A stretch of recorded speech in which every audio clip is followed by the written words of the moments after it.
Ray, Charlotte, Tracy, Christine, Mandy, Kristen. So good to see you all. So here's what I was telling you. You are for sure going to want to check out the Facebook Live that I did this morning with Dr. Heather Friedland.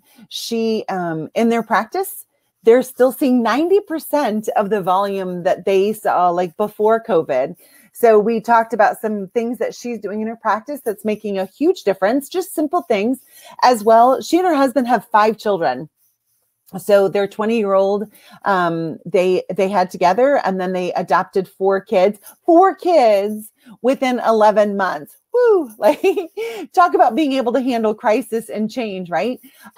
So we talked about, like, what is she doing in her practice? What has she always done in order to have a strong practice? Tips that you can be implementing in your practice right now to either bring up the volume to get going again, or to keep it where it's at and moving forward. So you want to check that out. Plus, we did a lot of chatter, and just like Heather gave so much great advice about raising a family and raising kids. And so you're going to want to for sure check that out, because that does have to do with casting vision. So there are 3 main points that we're going to talk about today concerning casting vision. So remember, as a leader, your requirements are to cast vision, create culture, and hold accountable. So because you all are in practice and or going to be in practice and wanting to lead, it's important that that very first step of leadership, cast vision, that you have that down. And the 3 points that we're going to discuss today is, number 1, you must have a contingency plan, both personally and professionally. So have a consistent contingency plan personally and professionally, which means you want to decide what to do with the written plan for each. And there are 3 parts of your contingency plan you want to have. You want to have a plan for worst case scenario, likely scenario, and the best case scenario. So like right now with COVID, worst case scenario, what if this continues? What if this continues personally? How is that going to impact you? And what does that look like? So what will you do if we're still in lockdown for 30 days at home? Does anything need to change? If there's something that needs to change, what is your contingency plan for that change? What about worst case scenario? It continues in your practice. What will you do? What will be different? What will be the same? You know, some of the things that Dr. Heather and I talked about, I just want to share with you real quickly, like some of the really simple things that she's doing. This is her post from yesterday. Not gonna lie, the masks are hot and my hands are dry from all of the washing. So right from the beginning, she laid it out there. Like, I don't like this any more than the rest of you. And she isn't making light of the fact that wearing a mask and washing our hands all the time stinks. She's putting it right out there. So number 1, like, be real with people. The second thing, she said, all of this makes me even more grateful. So what's the greatest management principle? Yeah, reward that which you want more of. So she immediately went to gratitude, and she went to, I'm grateful for my team. So, you know, for those of you who are in the boot camp, you know that I'm diving in deep in all of this in May with how do we hire a great team? Like, how do we find the best of the best? How do we do that? And then once we find the best of the best, how do we train them to ensure, just like with practice members, that they stick around? And if you think about retention with your practice members, it's relationship plus education. So with your contingency plan, what is your contingency plan to build and strengthen relationships personally and professionally? What is your contingency plan with building relationships with your team members? Remember that none of us want to be taken for granted. I don't know about you, but that will trigger me in a heartbeat. I don't want to be taken for granted. And I don't know anyone that does enjoy that. So let's talk real quickly about how can we ensure that those around us know that we appreciate them. Well, number 1, we can tell them, I appreciate you. Kim, I appreciate you because blah, blah, blah, blah, blah, blah, blah. Kristen, I so appreciate when you do da da da da da da da da da. Mandy, these are aspects about you that I absolutely love. Now, for some of us, that's built in to do applause, approval, acceptance, appreciation, and acknowledgement. For others, it has to be something that you really and truly think about. So guess what? If it's important enough, write it down. Write it down, and please recognize that part of your contingency plan must be for your team members, your practice members, your hopeful practice members, those who are yet to come, as well as your family members. So acknowledge them. And so in this, Dr. Heather goes on to say, grateful for my team and our awesome patients who have hung in there with us during this challenging time.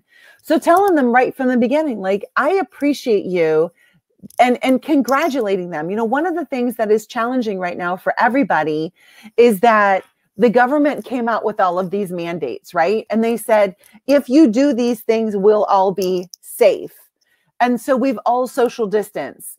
Those of you who are in practice, you're wearing masks, you're wearing gloves, you're doing all of the things that they've told you to do, even if your paradigm doesn't include that, right? Like, our kids aren't in school, our spouses are working from home. We've done all of these changes, and now they're coming out and saying, hey, but wait, the numbers are growing. So it's kind of like, let's say in a relationship, the person you're in a relationship says, you know, in order to make this relationship better, if you could make these changes, not you change, but if your behaviors could change in these ways, it would make our relationship better. And so you make these changes and you do them exactly as they've said. And then they come back and they're like, no, it's still not good enough, right? Like, you bad person, you still aren't doing a good job. And that's basically what's happened with these mandates, is that we've all done what they have said to a large degree. And now they're coming out and telling us, nope, we have actually even more cases. And it's really discouraging. It's really, really discouraging to a lot of people. And so I just want to bring that to all of your awareness in case you're feeling discouraged. Recognize that what's happened is we did what they said, and now we're being chastised, and they're showing us facts and figures that they're saying aren't true. So I want to tell all of you, you're doing a great job. You're doing a great job. These are really challenging times, and you're on this webinar, you're taking action, you're trying really hard. Don't lose faith. Don't give up. Please lean in and be proud of yourselves. And I beg of you, tell those around you that they're doing a good job too. That is a requirement of leadership. In casting vision, it's to encourage. And casting vision, it's to uplift. And casting vision, it's letting them know, like, hey, we're doing a great job, and we're going to keep doing a great job. And as things change, we're going to figure this out together. Casting vision. So part of your contingency plan of worst case scenario must be, hey, like, we did this, it didn't go very well. We're going to make small changes so it goes better in the future. So worst case scenario, if this extends, what will you do? If this extends, please recognize that doesn't mean your practice can't grow. There's so many ways, especially if you're in the boot camp, like, tap in. There's so many ways that docs have pivoted in order to serve their practice members and continue to build their practice. You cannot go to the emergency room. You cannot go to the urgent care.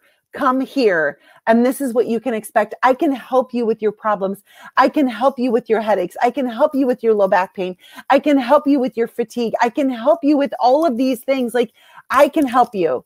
Come to my office, schedule a checkup. I'll do a comprehensive analysis to determine severity and complexity of your problem. And if I can help you, I'll tell you. If I can't, I'll find someone who can. Listen, you have to say that message every single day. And if you don't know what things to talk about, please pull out a Merrick chart. And day one, go down the list. If you don't have my whiteboard topic for COVID, like, seriously, there's a message for every single day All you have to be willing to do is hit play and go live with that message. So worst case scenario, we continue, which just means lean in and be out there more. All right. So then the second part, the likely case scenario is that we slowly come back and there'll be new conditions. Like think about 9/11. So 9/11, now instead of like being able to go greet your family at the gate when they get off the airplane, we see them after baggage claim, right? Now since 9/11, we're taking our shoes off, we're taking our coats off, we're doing all of these things because a tragedy hit. The government said like, this is how we're going to do things. And now we all have to abide. So there is going to be a new norm. Does that mean we're always going to be wearing masks? I don't know. I wish I had a crystal ball and I knew. But I know that if we plan ourselves how we're going to adapt, it will put you in a much better place. And just like Dr. Heather said this morning, the key is to adapt quickly. Course correct quickly. Don't expect somebody else to come and figure it out for you. Course correct quickly. Now, if you're in the boot camp and you don't know, that is not a sign to retreat. Not knowing does not mean retreat. Listen to me here. You've all been hearing me say it's about momentum, not motion, right? Let me back that up a little bit. In order to get here to momentum, it requires friction. Friction is necessary to get some traction. Traction is necessary to get momentum.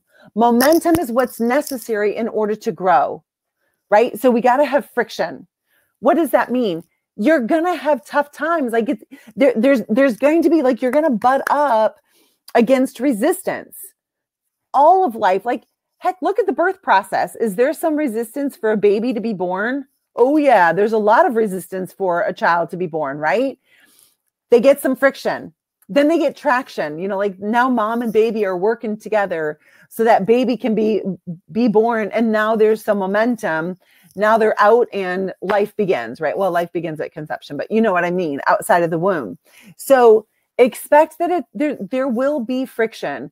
And that friction is a sign that you're moving towards traction and then momentum. So be looking for friction in your life. And is that friction necessary for me to grow? Most of the time, yes. So just like we've been talking about in the boot camp since it started 4 years ago, new problems are a sign of growth. Friction is a sign that you're moving towards traction and momentum. And that's exactly what we want. And then best case scenario is that everything is back to normal. That everything is back to normal. That summer is going to be as it's always been. I don't think that's where we're headed. I think we're headed to a new norm, but make sure you have a contingency plan. So why a contingency plan is so important too is it gives you your power back. It gives you your power back. You know, I just like all of you were asking people that we're not around on a regular basis, like, how are you doing? And so I keep getting asked, like, how are things in Alaska? And honestly, they're not that much different. There's some different, but not that much different. And interestingly enough, I think one of the things that helped us plan better for all of this was the earthquake that we all had November 18th. Like that really let a lot of us know we're not ready. Like we weren't ready. We didn't honestly anticipate that we were going to have an earthquake. Like, yeah, there was a huge earthquake in 1964 here in Alaska that was a 9.2. It was huge. It was awful. It lasted for 4.5 minutes. I cannot imagine because ours in November was an 8.2 and lasted a minute. But it let us know. So is the new norm telemedicine? Just a second, Roxanne, and I'll answer that. So listen, you have to have a plan. And that plan gives you confidence because if this happens, this is how we'll do it. If this happens, this is how we'll do it. If that happens, this is what's going to happen. So plan now. Get your contingency plans for worst case scenario, likely scenario, and best case scenario. And I promise your anxiety will go down. It's kind of like those of you who live in cold states. When you first get your license, in Alaska, part of their driver's training includes like what to do in icy conditions. because they're going to happen. If you're on the roads, icing conditions are going to happen. And if you don't know how to handle it, you're going to hit your brakes and be out of control. If you know how to handle it, then you're just going to like ease in and turn into conditions. Don't hit your brakes, right? Well, it's the same thing here, that planning gives you your power back. So the third part of creating your contingency plan, number one, decide beforehand, write it out. Number two, planning gives you your power back. And number three, we feel like we're victims versus making a plan lets us know that we're in control. So if you don't want to feel like a victim, make a plan and be in control. And listen, this is true for your practice members as well. This is why a written care plan for them is essential. You are essential, right? The government has said in most states, we as chiropractors were essential. Part of being essential is having a plan. Do your practice members have a plan from you? If you want them to follow you for their health, you better have a written plan for them. Yeah, but Dr. Barb, like we don't know what's going on. Okay, make a change if that is necessary. But right now, give your practice members a plan, a written care plan. So the care plan that they had before COVID is going to look different than it does now. Why? Because their physical stress, their chemical stress, and their emotional stress has gone through the roof. Their physical stress. They're sitting like this all day working on their computers, right? Like, talk about extension. Like, look at my spine. Is that in a healthy condition? Absolutely not. They're probably eating worse food than they ever have. Chemical stress. They're putting that stuff on their hands like crazy. Chemical stress. What about emotional stress? Have you noticed the mental health of individuals when we're told, like, be afraid of what's out there, like, stay safe? What about the emotional stress and the mental health because we're not supposed to see people? What about the fact that a lot of families, like grandparents, have been told you can't go see your grandkids. You are putting them in danger if you take your kids to go see their grandparents. That's stressful. It's stressful to think like my neighbor is now my enemy because they could be carrying COVID.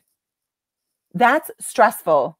So the care plans that your practice members had in January and in February, they better not be the same care plans they have now, because every single one of your practice members is under more physical stress, chemical stress, and emotional stress. Doc, get it right. Give them a new plan. They're counting on you. What does a leader do?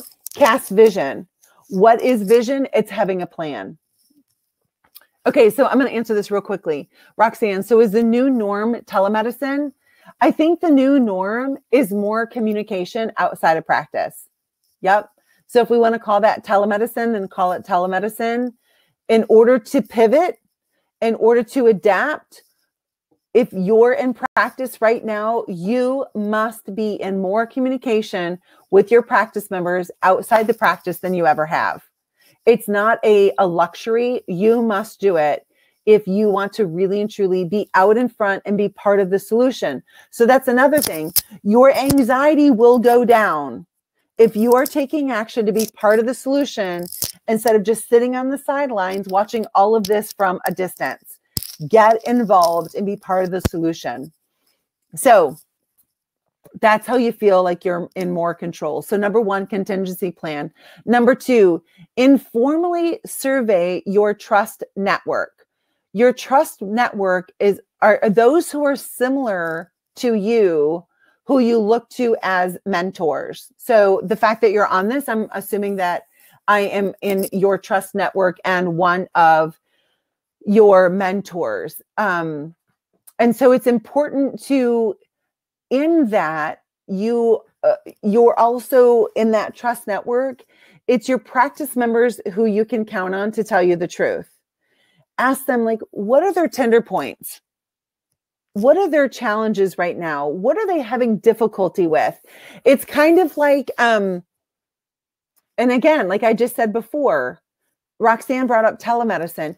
You must be in more communication now than ever with your practice members, and use all of the mediums that are available: email, text, phone, Facebook message, snail mail, use them all. And don't be a stalker, but give them points in which they're looking forward to hearing from you. Like, hey, you guys, here's the new contingency plan. The state just announced we're going to be in lockdown for 30 more days. So here's what my family and I are doing because we're in lockdown. We're doing A, B, and C.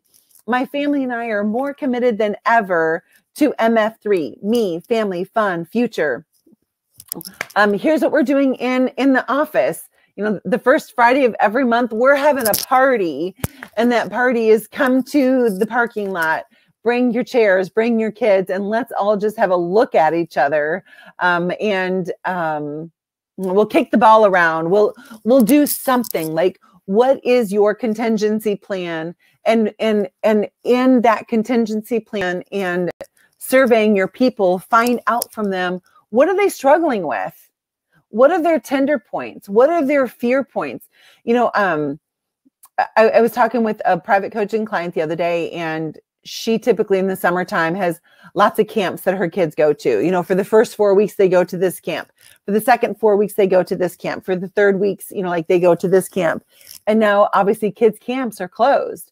And so for a lot of working parents, that's what they do for their children in the summertime.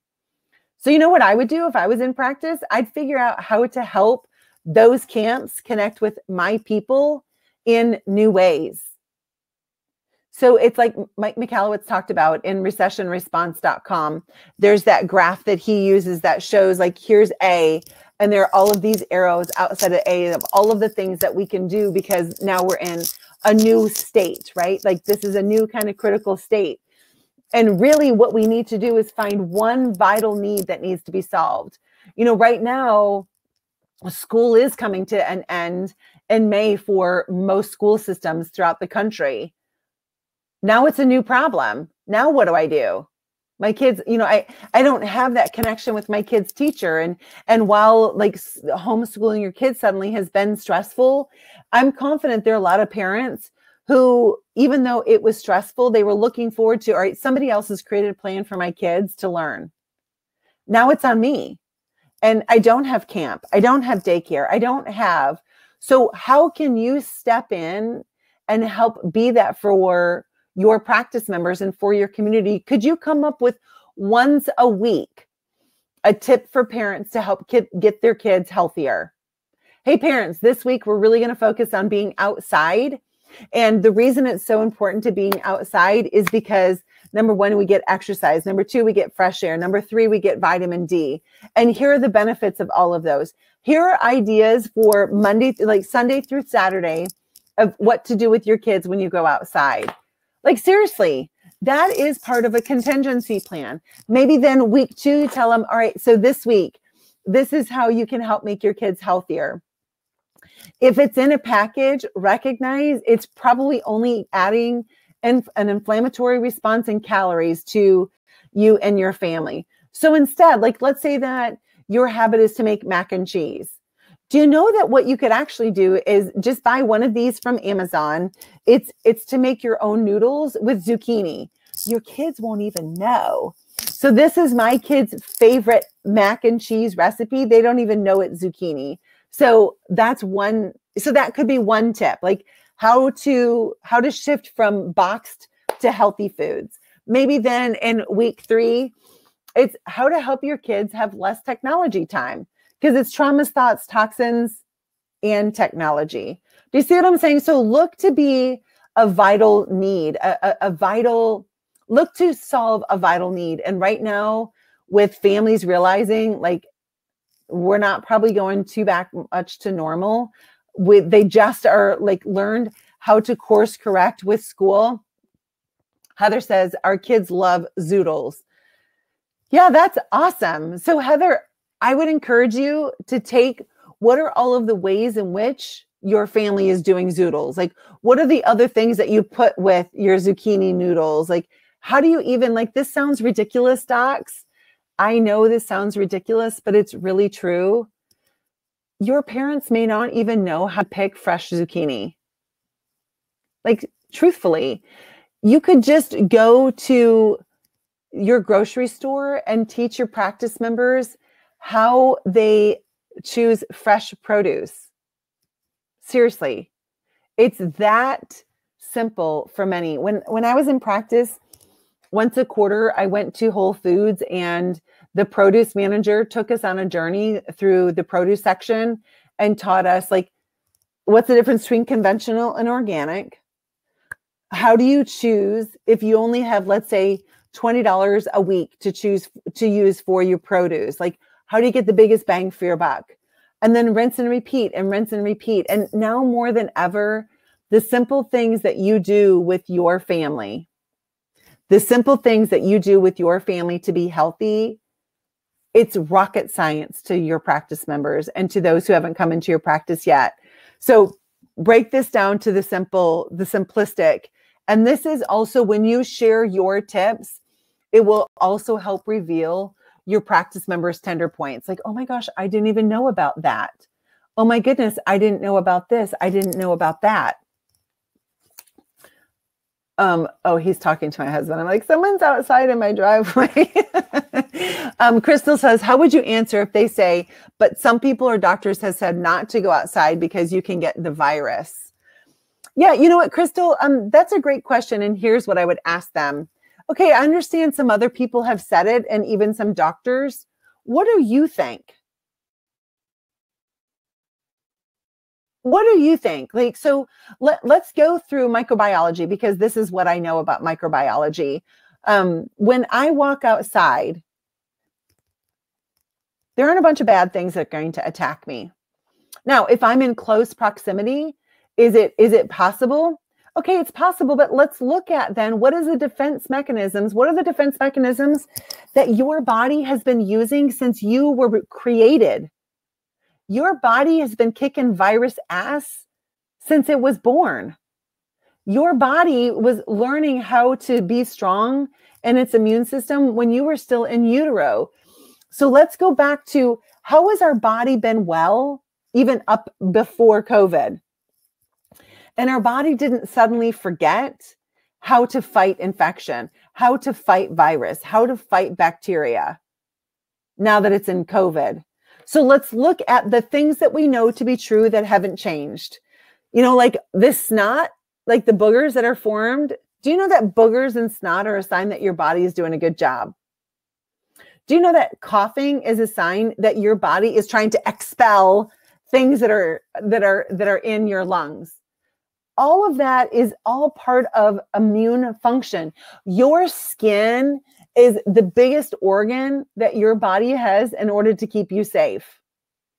So the last thing that we want to do is put barriers on it that reduces its ability to be well. It would be like giving someone a firearm to shoot at, like here in Alaska, a bear, but I don't give you any bullets. What am I going to throw the gun at the bear? Like, that's not going to work. It's supposed to have bullets in it in order to really use that gun in order to protect my family and I, right? So the same thing with your body. Your body was designed to be well, and we have a coordination of all of these systems through innate intelligence. So let's just take it back to basics. The people who are saying go outside, what are they basing that on?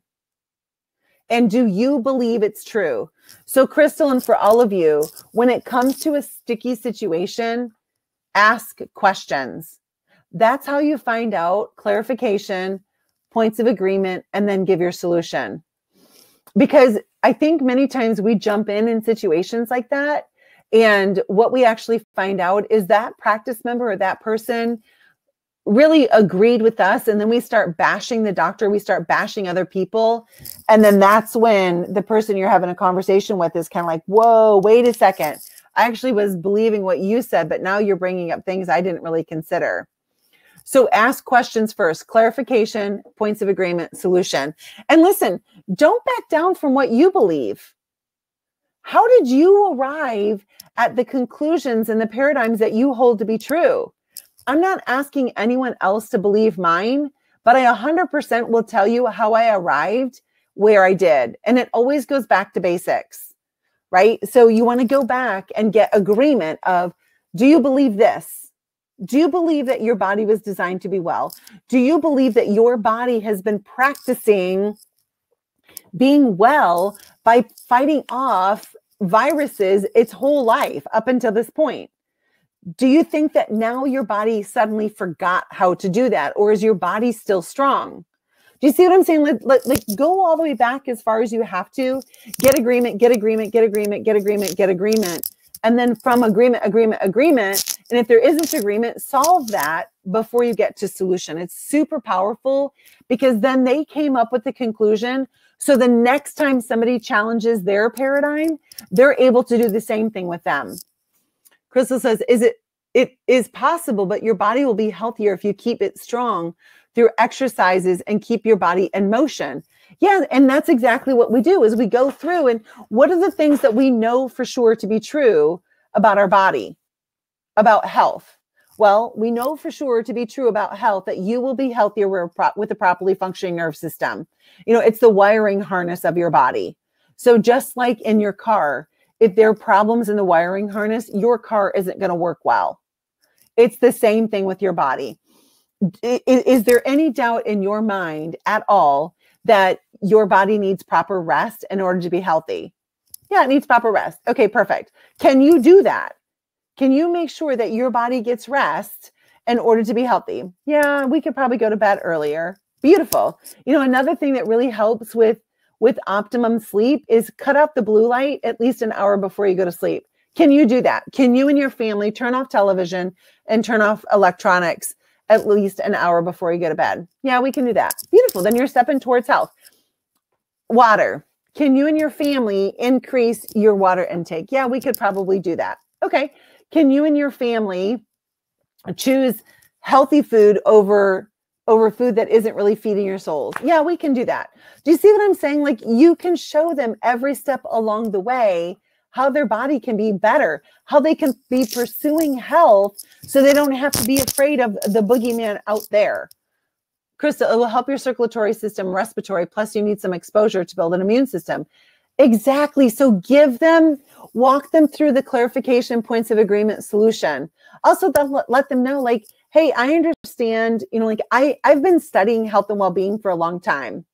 And that's why at my website, I have all kinds of articles so that you can read them, know the facts, and form your own opinions. Just go to barbaraeaton.com and you and those that you know can read the facts and form your own opinion. This is how I got the paradigms and the beliefs that I have, and I encourage you to do the same. Crystal, did that answer your question or your questions?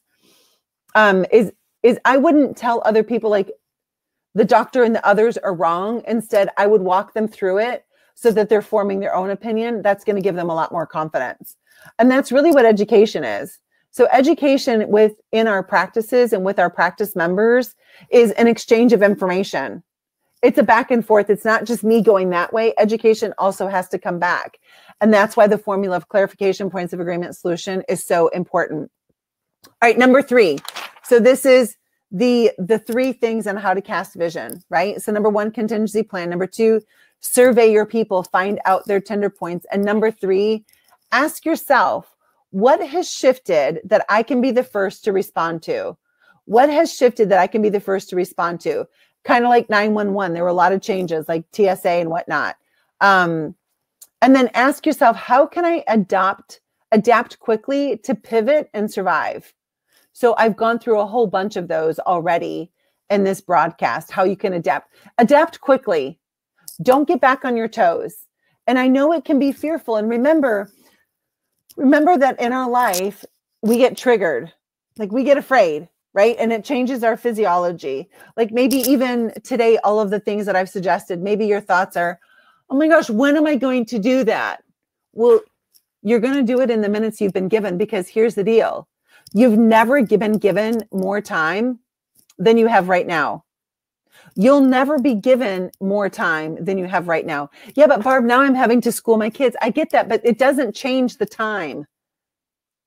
You've always been given the same amount. So the moment that you tell yourself, I don't have time, please stop that trigger in its tracks and say, I've never been given more and I'll never be given any more. The inventory with time has always been the same and will always be the same. Do you maybe have to divvy it up differently? Yes, you may have to divvy it up differently, but it doesn't mean that time has changed, right? So here's what I'm talking about here. You get the trigger. Oh my gosh, I don't have enough time. Or you get triggered about time. So your physiology probably heightens, right? Like you go into stress mode and your thoughts are, now I have to do all of these things. Your habits are maybe shut down. And then your consequences are a repeat of the past. You don't get done what needs to be done. And I'm simply saying, when you feel that physiology from I don't have enough time, or when you feel that physiology, you're getting triggered because the physiology is about time. You have control over your thoughts, your actions, and your consequences. So here's what I'm asking you to do. When you get triggered about time, let your first thought be this: I've always been given the same amount. I have always started with the same amount, 24. You have started with the same amount, 24 hours today. How will you use that? Then when it comes to time, here's the second thought I want you to have. I want you to train your mind to ask yourself this: what is the one thing that I can do today such that by doing it, everything else will become easier or unnecessary? Do that professionally, do that personally with your family, and do that with yourself. What is the one thing that I can do today such that by doing it, everything else will become easier or unnecessary? So now what's happened is you've changed. The trigger is going to be there. The physiology is going to be there. Time is a question you're going to be asking yourself throughout the rest of your life. But now the first two things that you can train your mind to ask and you can train your mind to think is, number one, I've always been given the same amount. And number two, what is the one thing that I can do today such that by doing it, everything else will become easier and necessary with my family, with my kids, in my business, and with myself. One thing. It's a great book by Jay Papasan and Gary Keller. I highly recommend that you read it. All right. So how can I adapt quickly to pivot and survive? If we resist change, we die. Adapt to change and survive. Create change and thrive. There's been a lot that's tectonically shifted right now because of COVID. How we go about our errands, how we go about schooling, So each one of those for a while is probably still going to be similar. So how can you adapt to those and create new scenarios? Remember, worst case, best case, and likely case.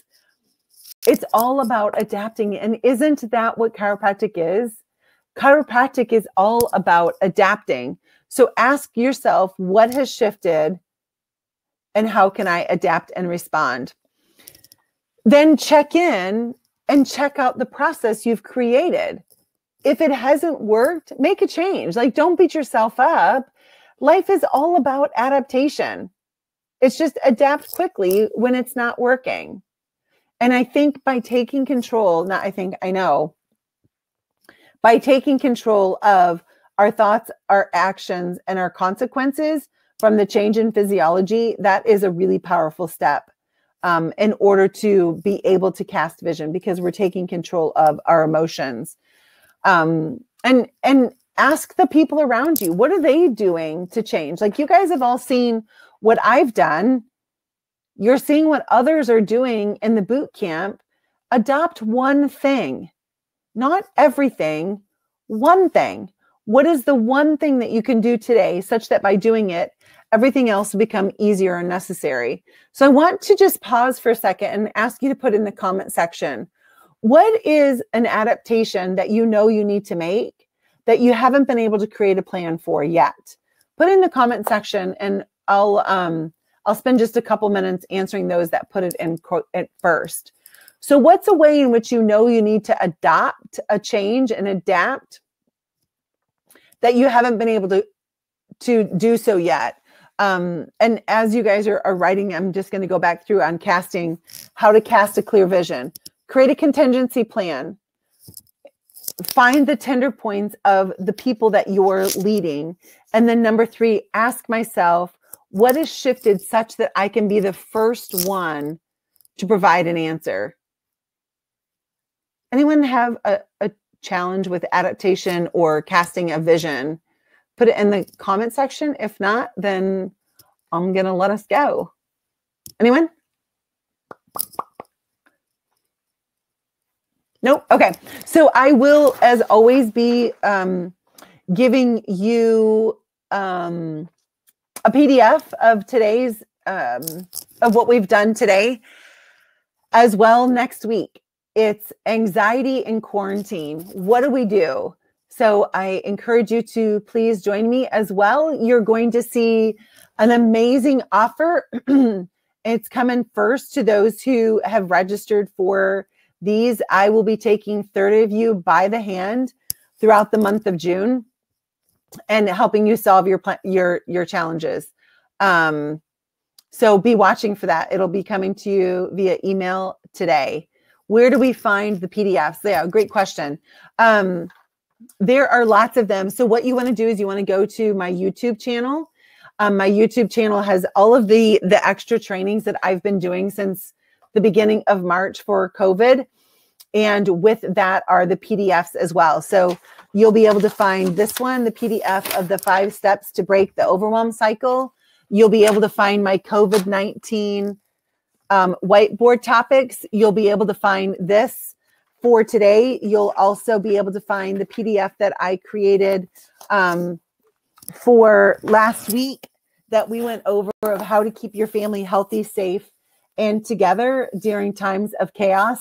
So my team and I have just been generating and cranking a ton of content as well. Starting on Monday, you'll be able to download the Badass Mom's Entrepreneurial Thrival Guide for COVID-19, which is just a really fun guide for all of you of like, how do I get normalcy back to my life at home? What do I do at practice? Like, what do I do for myself?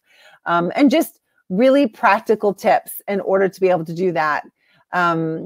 Charlotte said, I'm adapting by making a list of places I would like to live. I love that. Places I'd love to live. So remember MF3, right? Me, family, future, and fun.